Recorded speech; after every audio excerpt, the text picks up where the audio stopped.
I need another group who can tell me a different type of equation.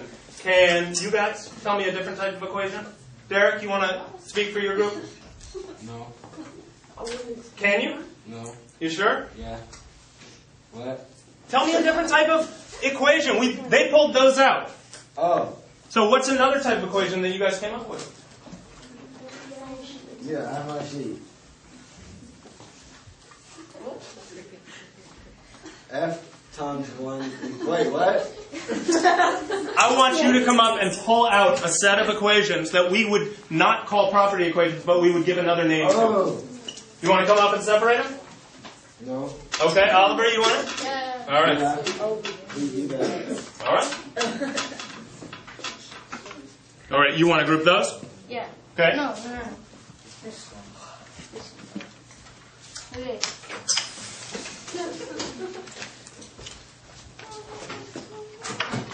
Okay, so that one.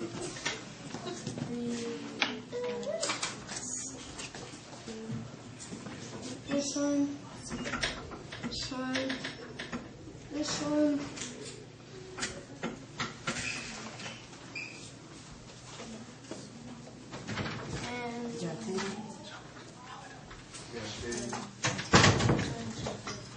All right, so even if they're not all there, tell us what you think about those. These are all where you have to solve for a certain number. Okay, so what should we call these? Equation. What kind of equations? Did you come up with a name? No. Anybody have a name for these? Solving for the unknown. Solving for unknown. So tell us why these are all, in your mind, solving for unknown. Step aside so people can see. Malik, if you need to move so that you can see, do. But don't have me move. These are all solving for the unknown because for all of these, you have to choose a different number as the variable for it to equal the number that it's supposed to. So each one of those, you might be trying to figure out what x is or what n is or what y is or what a is. Yeah. So I came around to groups, and kind of my way of helping people understand what I was asking to do was to say, if this was on a test, what might the instructions be? If you saw this on a test, what would the instructions be? What would you say, Sarah? Solve for x. And if this were on a test, it might say? Solve for n. Solve for n. And if this were on a test, it might say? Solve for a. Solve for a. And, wait. Yeah, you had a question about this. Yeah, well, the thing is, I don't think that should be in that category. What? Well, it's because it's not solving for everything. It's like, it looks like it's already been solved already. Like what the value to y is. Does everybody understand what Maria's objection is to what Oliver put? Yeah. Can I have you guys just check in with each other, see if you agree with Oliver or Maria, or you're not sure? So talk it over. And then.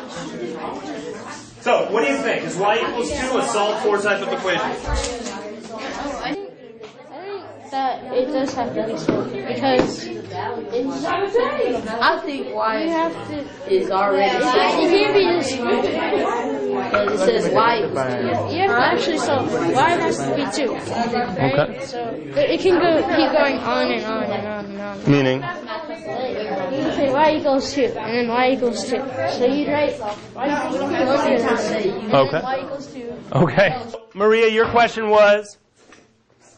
Should y equals 2 be a solved for equation? Everybody else agrees that 40 equals 5x, and 3 plus 2n equals 8, and 105 plus 2a equals 101. These are all solved for the variable, solved for the unknown.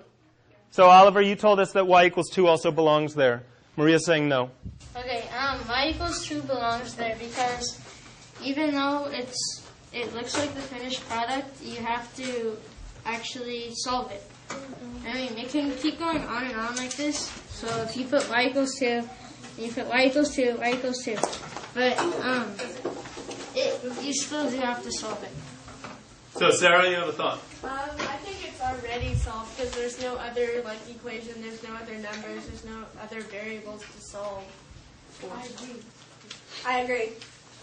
Anybody over here in the same group as Oliver? What did you guys think? Does Oliver have any? I agree. I agree with Oliver. Zoe? Well, I think that it should be in the same group because all the other ones are basically the same thing. They're just altered. No, small. Tell me what you mean by the same thing. Well, I mean, like, they're both a variable equals a value, but they just have different operations and more numbers in front of them. Are you convinced, sir? No. Okay, Maria? Well, but it's just that when you look at it, it like stands out of the thing because you're not solving anything. Like basically, it just looks like an answer.